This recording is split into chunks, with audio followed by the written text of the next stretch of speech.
Okay, so we've got the tac-tac parked in the yard this morning, which can only mean one thing, and that's that good things are happening, and today is no exception. We are laying out the groundwork for phase 2.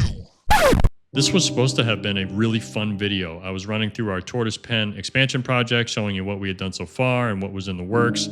And as part of that, had filmed our 3 tortoises absolutely chowing down on a huge mound of food that I had prepared for them. If you had been standing there and told me that one of these tortoises was eating their last meal and within 4 days would be dead, I wouldn't have believed you. But unfortunately, that's how it went. So we have a seemingly unwell female tortoise. This is the sweetheart here who has been actively digging and exhibiting massive nest digging behavior for the past, like, I don't know, 2-3 weeks. And over the past day or so, she's developed this incredible, like, dry wheeze. No mucus, no snot, no nothing. I just, I thought maybe she got some dust particles or something from her bedding stuck in her throat. And then today she's like really straining, doing some open mouth breathing. And I did see one instance where she just hacked up this big like pile of mucus. So something's definitely not right. And my concern is, in addition to maybe just some sort of respiratory infection, it could be a symptom of possibly being egg bound. If she's been trying to lay eggs and can't find a suitable place or is having complications there, the eggs stuck in her could potentially be causing or making this problem worse. So we found a vet in Wichanburi, which is the local town here. I'd be amazed if they have any real tortoise experience, but we called and they said they could at least x-ray her, and we'll start there. And if we've got to go somewhere else after that, so be it. But she's hurting. Hang in there, sweetie. We're on our way. Yeah. All right, let's go.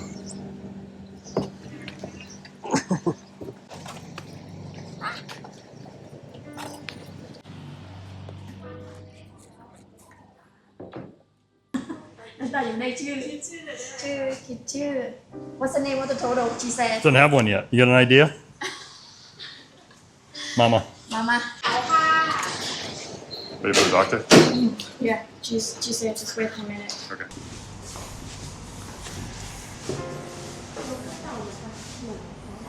Do you want me to do it?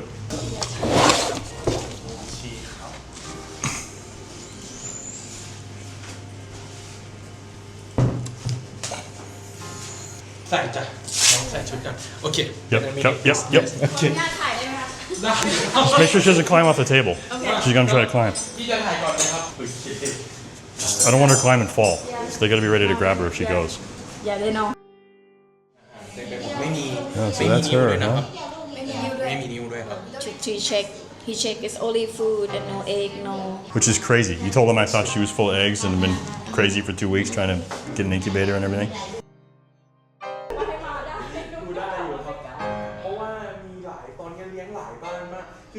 Just finished up at the vet. I have been pulling my hair out the past 2 weeks trying to keep up with her digging activity, which I thought certainly was like nesting activity. Like she was looking to dig a hole to lay eggs, and apparently I was dead wrong because that turtle does not have a single egg follicle in her entire body. It was completely devoid of eggs, so any of the digging that she was doing, I don't know at this point if it's just her natural tunneling behavior, which sulcatas are notorious for, but I really thought this was different in a sense that I thought she was specifically digging a nest. No eggs is sort of disappointing on one hand, but in the terms of like this medical emergency, it's a big relief because it means she's not egg bound. There's no complications there. We don't have to inject oxytocin or some other medication into her to force her to spit the eggs out. She just simply has some sort of respiratory infection, which could be caused, normally it's caused by temperatures that are too low and or stress or some other outside factor. I don't know. I think her temperatures have been good, but who knows? Maybe the stress of the move from Bangkok to here, the stress of the male and the new environment. Either way, she has it. We've got her jacked up on antibiotics now, and she should be good to go. So we got our patient here back home for an evening soak just to keep her hydrated, and man, what a relief. So it is Saturday morning, and it's about 3 days after the initial vet visit, and we have a follow-up visit scheduled this afternoon for another round of antibiotics and just trying to keep her stabilized. And she hasn't seemed to have gotten much worse, hasn't admittedly gotten a lot better, but this morning we woke up and and she has definitely seemed to have gone downhill. She is absolutely struggling to breathe. She is just super lethargic and really limp. So when I picked up her head, it just kind of fell back, and was able to like pull her legs out, which normally you try to do that and she'll pull them back in. So she's just really weak. So I am super worried because this does not look good at all. Hang in there, sweetie. All right, she's in. I'm just afraid she is not going to survive the ride, but we're going to haul ass and get there as soon as we can.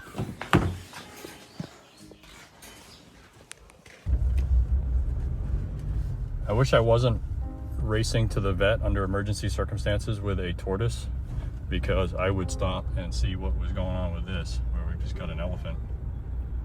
So the small bag of the... Walking through town. Crazy. Small bag of sugar. So here we are at the vet's office again. We got there right when they opened, and the staff was there, but unfortunately the doctor was not. So we're sitting here in the lobby of the vet office, and I am trying to keep myself from going absolutely ballistic and climbing the walls, trying to convey to the staff how dire this situation is. This is not something that we can just wait around for. I had thought 3 or 4 times already that morning that the tortoise was dead, and all I can do is sit here and wait for the doctor, try to get them to start an IV or do something to try and help this tortoise, and nothing. They wouldn't do anything without the doctor being present. So I'm here trying to administer some water. I don't know if this is helping or hurting, but I'm just not sure what else to do. She clearly looks very dehydrated, and just trying to see if I can manage to keep her alive until the doctor shows up, which amazingly, within 10 or so minutes of our arrival, he walked through the door and quickly got to work. So Pinky and I are sitting in the vet office. They just took the tortoise back. And maybe it's too late, maybe it's not, but at least she's getting some attention. They did let me go kind of behind the scenes and see what they were doing. The doctor, I'll give him a ton of credit here. I mean, he really just seemed to care and seemed to have a pretty good handle on what he was doing. Plus, he had a colleague of his that he was consulting in Bangkok. And from everything that I saw here, I don't have any criticism for the doctor. I have gone back and forth in my head all day trying to figure out what I could have done better, what could have caused this, what could have prevented this, on and on. And I'm sure those thoughts will linger in my head for a very, very long time. But between the IV, the heat lamp, the seemingly constant care by the doctor, I really had hope that, like, if this tortoise was going to make it, we were doing everything we could. Taking a look at the blood work here, white blood cells were off the charts. I think they were 500 and something when what normal is 15 or 16.